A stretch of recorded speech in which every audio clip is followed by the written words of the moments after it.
সঁচা কথাটো ক'বলৈ গ'লে যে জুবিনদাৰ ন্যায় বিচৰা মানুহৰ সংখ্যাটো কমি আহিছে দিনক দিনে। আপোনালোকেও চাগে নিশ্চয় লক্ষ্য কৰিছে। এতিয়াতো এনেকুৱা দিন আহিছে, এনেকুৱা পৰিৱেশ আহিছে যে #JusticeForJubinGarg লিখিবলৈও মানুহে আমনি পোৱা হৈছে। জুবিনদাই কিন্তু ন্যায় পোৱাই নাই, সেই কথাও মনত ৰাখিব আপোনালোকে। আৰু মুখ্যমন্ত্ৰী গৰাকী জুবিনদাক ন্যায় দিয়াৰ পক্ষত নাই, সেই কথা আমি বাৰম্বাৰ কৈ আছো। কাৰণ যেটো অনুষ্ঠানে আপোনাৰ জুবিনদাক ছিংগাপুৰলৈ মাতি নিছিলে, সেই মাতি নিয়া মানুহবিলাক এতিয়ালৈকে তদন্তৰ আওতাত অহা নাই। আপোনালোকক সেই কথা কৈ আছিলো আমি যে বিদেশ মন্ত্ৰণালয়ে অসমৰ পৰা আচলতে জুবিনদাক লৈ গৈছিলে। তেওঁলোকে তাত নৰ্থ ইষ্ট ইণ্ডিয়া ফেষ্টিভেল পাতিছিলে শ্যামকানু মহন্তক লগত লৈ, আৰু কোনো ধৰণৰ ব্যৱস্থাপনা কৰি নিদিয়াৰ ফলস্বৰূপে আজি জুবিনদা আমাৰ মাজত নাই। সেই কথা আমি কৈ আছো আপোনালোকক। আৰু সেই অনুষ্ঠান আজি হাই কমিশ্যন অফ ইণ্ডিয়া, বিদেশ মন্ত্ৰণালয়, সেই অনুষ্ঠান কেইটাৰ আচলতে কোনো বিষয়া কৰ্মচাৰী তদন্তৰ আওতাত অহা নাই। গতিকে সেইকাৰণে কৈছো এইটো যেটো SIT তদন্ত চলিছে সেইটো আধৰুৱা তদন্ত। গভৰ্ণমেণ্ট এই যেটো অনুষ্ঠান আপোনালোকক কৈ আছো যে বিদেশ মন্ত্ৰণালয়ৰ কথা, বিদেশ ৰাজ্য মন্ত্ৰী পবিত্ৰ মাৰ্ঘেৰিটা তেওঁ তদন্তৰ আওতাত অহা নাই। আজি আপোনালোকে নিশ্চয় মনত ৰাখিছে যে জুবিনদাৰ হত্যাকাণ্ড হোৱাৰ পাছত নৰ্থ ইষ্ট ইণ্ডিয়া ফেষ্টিভেলৰ ফেশ্বন শ্ব' হৈ আছিলে বুলি কৈছে ৰিণিকী বুঢ়া শৰ্মাৰ গোল্ডেন থ্ৰেডছ অফ আছাম। সেই ফেশ্বন শ্ব' হৈছিলে নে নাই সেই সম্পৰ্কেও SIT সোধপোছ নকৰে। আৰু বহুত অভিযোগ আপোনালোককতো আমি কৈ আছো যে ছিংগাপুৰত আচলতে য়ট পাৰ্টি কৰা অসমীয়া প্ৰবাসী যিসকল, তেওঁলোকক আচলতে কেৱল ষ্টেটমেণ্ট লৈ এৰি দিয়া হ'ল। সেই কথাবিলাক কৈছো। য়ট পাৰ্টিৰ আয়োজক তন্ময় ফুকনৰ কথা আমি বাৰম্বাৰ কৈ আছিলো।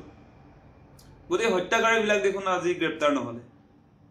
ছিংগাপুৰত থকা প্ৰবাসী অসমীয়া যিসকল আছে সেই লোকসকলক গ্ৰেপ্তাৰ নকৰাকে এৰি দিলে। আপোনালোকে দেখিছে কেৱল ষ্টেটমেণ্ট লৈ। কেনেকে পাব জুবিনদাৰ ন্যায়? জুবিনদাৰ ন্যায় কেনেকে পাব সেই কথাটো আপোনালোকে বিবেচনা কৰক। এতিয়া মুখ্যমন্ত্ৰীয়ে জুবিনদাক ন্যায় দিম বুলি ক'লে ন্যায়টো পাই নাযায় জুবিনদাই। ন্যায় এনেকে নহয়। আৰু মুখ্যমন্ত্ৰীৰ গৰম গৰম ডাইলগ শুনি কোৰ্টে আপোনাৰ জাজমেণ্ট নিদিয়ে। চাৰ্জশ্বিটত যেনিবা লিখি দিলে SIT মুখ্যমন্ত্ৰীৰ কথা মতে যে জুবিনদাক ছিংগাপুৰত হত্যা কৰিলে। হত্যা কৰিলে বুলি কৈ দিলে আপোনাৰ কোৰ্টত মেজিষ্ট্ৰেট জাজ আপোনাৰ হত্যাকাণ্ড হৈছিলে বুলি জাজমেণ্ট দি নিদিয়ে সিহঁতক ফাঁচি দিবৰ কাৰণে। তাৰ কাৰণে ডেফিনেটলি আচলতে এভিডেন্স লাগিব। এভিডেন্স আছে ছিংগাপুৰত। য়ট পাৰ্টি কৰিছিলে, য়ট চালকক আজিৰ দিনটোলৈকে আপোনাৰ সোধপোছ কৰিব বিচৰা নাই, নকৰে এতিয়া SIT। দেখিছে নাই আজি 2 মাহ হৈছে। এই 2 মাহ সময় হোৱাৰ পাছতো আপোনাৰ ছিংগাপুৰৰ য়ট পাৰ্টিৰ যিসকল মূল মানুহ আছিলে তেওঁলোককতো আপোনাৰ গ্ৰেপ্তাৰ নকৰিলে। সেই কথা আমি কৈ আছো।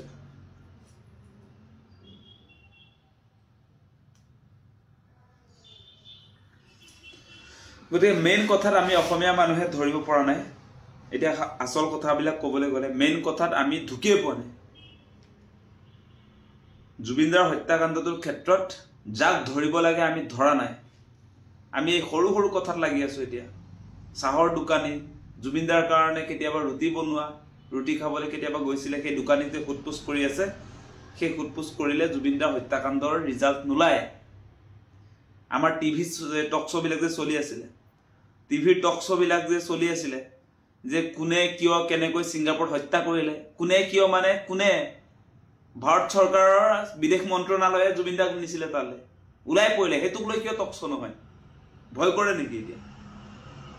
আচল কথাবিলাক কৈছো আপোনালোকক। আমাৰ জাতীয় প্ৰশ্ন আপোনালোকে যিবিলাক আচলতে সংবাদ মাধ্যমত দেখিছিলে, যিবিলাক কুৱেশ্যন এৰাইজ কৰিছিলে, সেইটো অসমবাসী ৰাইজৰ প্ৰশ্ন ডেফিনেটলি।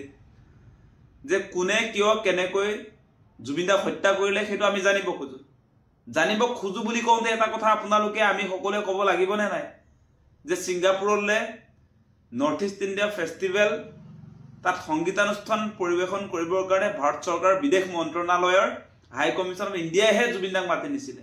সেইটোতো এষাৰো কোনেও ক'বলৈ বিচৰা নাই, কোনেও নিবিচাৰে। কিয়? ভয় খায় নেকি? গভৰ্ণমেণ্টক প্ৰশ্ন সুধিবলৈ ভয় খায় নেকি? আজি আপোনালোকে দেখিছে কেৱল অৰ্থনৈতিক তদন্ত এটা চলিছে, কিন্তু হত্যাকাণ্ডৰ তদন্ত চলা নাই।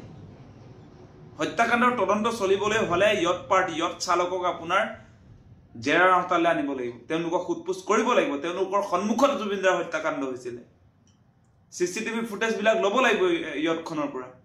সেইবিলাকে এভিডেন্স সেই এভিডেন্স কোৰ্টত প্ৰডিউচ কৰিলেহে এই হত্যাকাণ্ডটোৰ আচল ঘটনাটো পোহৰলৈ আহিব বা যিবিলাক হত্যাকাৰী তেওঁলোকক আচলতে কোৰ্টে উপযুক্ত শাস্তি দিব এটা মুখ্যমন্ত্ৰীয়ে এই তাৰিখবিলাক যে দি থাকে আগতেও এনেকুৱা তাৰিখ দেখিছিলোঁ তেওঁৰ SIT গৌৰৱ গগৈ কিবা 8 ছেপ্টেম্বৰৰ কথা কৈছিলে অসম তুলপাৰ লাগি যাব বুলি কৈছিলে তাৰিখ আহিলে উমঘামে নাই কোন গৌৰৱ গগৈ পাকিস্তানী এজেণ্ট বুলি কৈ থাকে পাকিস্তানী এজেণ্ট মুকলি আকাশত থাকিব পাৰে কি ব্যৱস্থাপনা এইবিলাক মুখ্যমন্ত্ৰীজন আচলতে সঁচাসঁচিকে এজন মুখ্যমন্ত্ৰী হয় নে নহয় কথাৰ কোনো ভ্যালু নাই পাকিস্তানী এজেণ্ট বুলি গৌৰৱ গগৈক কয় আৰু তেওঁ গ্ৰেপ্তাৰ নকৰে কি মানে আজি আপোনাৰ হত্যাকাণ্ড সংঘটিত হৈছিল বুলি কৈছে আৰু হত্যাকাণ্ড সংঘটিত হোৱা সেই ঠাইত থকা যিবিলাক আচলতে আয়োজক মানে সেই কথাই কৈছো আপোনালোকক যে ইয়ত পাৰ্টি কৰাৰ সময়ছোৱাত সাগৰত যেতিয়া জুবিন দাই সাঁতুৰিব গৈছিলে ভিডিঅ'বিলাক যে ওলাই আছিল আৰু সেই ভিডিঅ'ত আমি দেখিছিলো বগাচোলা পিন্ধা সেই ব্যক্তিসকলক সন্মানীয় হিমন্ত বিশ্ব শৰ্মাৰ মেধাৱী ব্যক্তিসকলক আমি দেখি আছিলো মাজুলী এজনী ছোৱালীয়ে দুখ পালে সেই গীতটোত তেওঁলোকে এনজয় কৰি থকা আমি দেখিছিলো তেওঁলোকক কেৱল ষ্টেটমেন্ট লৈ কেনেকৈ এৰি দিব পাৰিলে তেওঁলোক অভিযুক্ত নহয় জানো কেৱল আমাৰ ইয়াত অসমৰ যিখিনি আচলতে জুবিনদাৰ লগত যোৱা শেখৰ জ্যোতি গোস্বামী বা অমৃত প্ৰভা মহন্ত সিদ্ধাৰ্থ শৰ্মা কেৱল তেওঁলোকে জগৰীয়া নহয় ইয়ত পাৰ্টিৰ আয়োজকসকলো জগৰীয়া হ'ব লাগিব ডেফিনেটলি এই তন্ময় ফুকন বোলা মানুহজনে অৰ্গেনাইজ কৰিছিলে বুলি কৈছে আয়োজন কৰিছিলে ইয়ত পাৰ্টিখনৰ গতিকে সেই কথা বতৰাবিলাক থাকি গৈছে অসমবাসী ৰাইজে সেই কথালৈ আহিব লাগিব এতিয়া কেৱল এই বিহু কমিটিক আপোনাৰ ষ্টেটমেন্ট লোৱা এই কোনোবা আপোনাৰ চাহৰ দোকানীক ষ্টেটমেন্ট লোৱা পুৰি দোকানীক ষ্টেটমেন্ট লোৱা সেইবিলাকত আমি আচলতে সন্তুষ্ট পাই থকাটো উচিত হোৱা নাই আমাৰ মূল কথাবিলাক এতিয়াও আচলতে আমি উত্থাপনেই কৰিব পৰা নাই মুখ্যমন্ত্ৰী সেইকাৰণে হিৰো হ'বলৈ গৈ আছে আপোনালোকে দেখিব তেওঁ ক'ব এদিন যে চাৰ্জশ্বিটত আমি হত্যাকাণ্ড বুলি লিখি দিছো হত্যাকাণ্ড বুলি লিখি দিলে কোৰ্টে জাজমেন্ট নিদিয়ে সেই কথাটো আপোনালোক বাৰম্বাৰ কৈ আছো গতিকে সেই মৌলিক প্ৰশ্নলৈ আমি সুধিব লাগিব ন এতিয়া চৰকাৰক SIT আস্থাত লৈ আছো বুলি তেওঁলোকে সুযোগহে পাব কুৱেশ্যন এৰাইজ কৰাৰ সময় এইটো য'ত বিসংগতি দেখিছে সেইবিলাক আমি উত্থাপন কৰিব লাগে আমি প্ৰতিবাদ কৰিব লাগে এতিয়া লাহে লাহে আমি কি কৰিছো এই চামকানু মহন্তৰ নামটোকে বহুতে পাহৰি পেলাইছে জুবিন দাক যে হত্যা কৰিলে হিমন্ত বিশ্ব শৰ্মাৰ ভাতৃ সদৃশ ভাতৃ বুলিয়ে ক'ব লাগিব চামকানু মহন্ত সেই ব্যক্তিজনৰ নামো বহুতে পাহৰি পেলাইছে মুখ্যমন্ত্ৰীৰ এই আপোনাৰ লাখপতি বাইদেউৰ সভাবিলাকত হাঁহি হাঁহি ফটোবিলাক যে মাৰি আছে সেইবিলাক চাই আমি জুবিনদাৰ হত্যাকাৰীবিলাক পাহৰিয়ে গৈছো সিদ্ধাৰ্থ শৰ্মা যে বিজেপিৰ এগৰাকী আচলতে যুৱ মৰ্চাৰ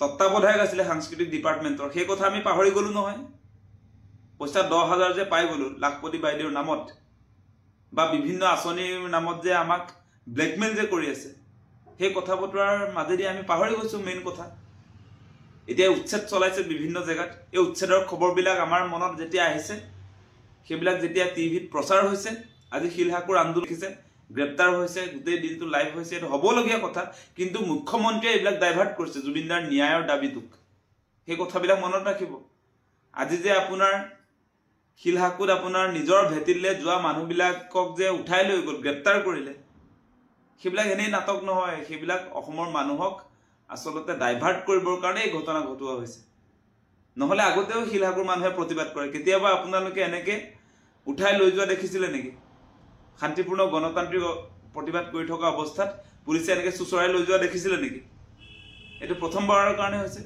100বাৰতকৈ অধিক যোৱাকালি য'ত ঘটনাটো হৈছে সেই ঠাইত মিটিং কৰিছে মানুহে তাত সভা সমিতি হৈছে তাত প্ৰতিবাদ হৈছে কোনোদিনে এনেকে চুচৰাই বগৰাই লৈ যোৱা নাই গতিকে অসমৰ মানুহক বিপথে পৰিচালিত কৰিবৰ কাৰণে মুখ্যমন্ত্ৰী অহৰহ চেষ্টা কৰি আছে তেওঁৰ মাথা গৰম হৈ আছে এতিয়া মাথা গৰম হৈ আছে জুবিনদাৰ ন্যায়ৰ বিষয়টো তেওঁ কেনেকে তল পেলাই সেইটোত লাগি আছে সেই কথাটো সঁচা কথা আপোনালোকে ভাবি চাব আপোনালোকে এই কথাটো সঁচাকে সঁচা গতিকে এটা কথা ঠিক যে মুখ্যমন্ত্ৰী ডাঙৰীয়াই যিমান চেষ্টা নকৰক কিয় জুবিনদাৰ ইছুটো কেতিয়া তল নপৰে চাব জুবিনদাৰ ক্ষেত্ৰত তেওঁ ইমান সহজে মানুহৰ মনৰ পৰা জুবিনদাৰ নিচিনা এগৰাকী শিল্পীক আমাৰ হিয়াৰ স্পন্দন জাতীয় সম্পদ অসমীয়াৰ আবেগ অসমীয়া মানুহৰ একতাৰ প্ৰতীক জুবিনদাক আমাৰ এই মনৰ পৰা তেওঁ ডিলিট কৰি দিম বুলি ভাবিলেও ডিলিট হৈ নাযায় জুবিনদা ইয়াত আছে ইয়াত আপুনি যিমান হিন্দু মুছলমান নকৰক এতিয়া যে কৈ দিলে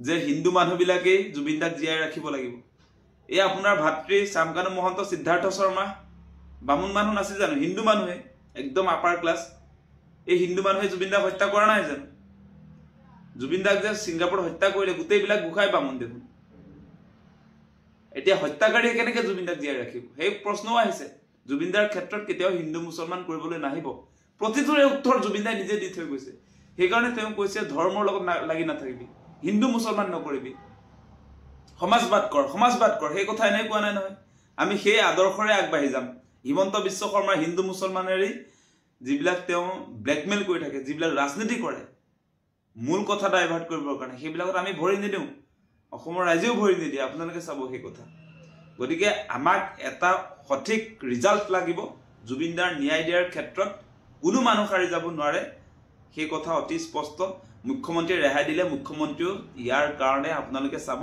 তেওঁৰ অৱস্থাও বেয়া হৈ যাব সেইটো স্পষ্ট কথা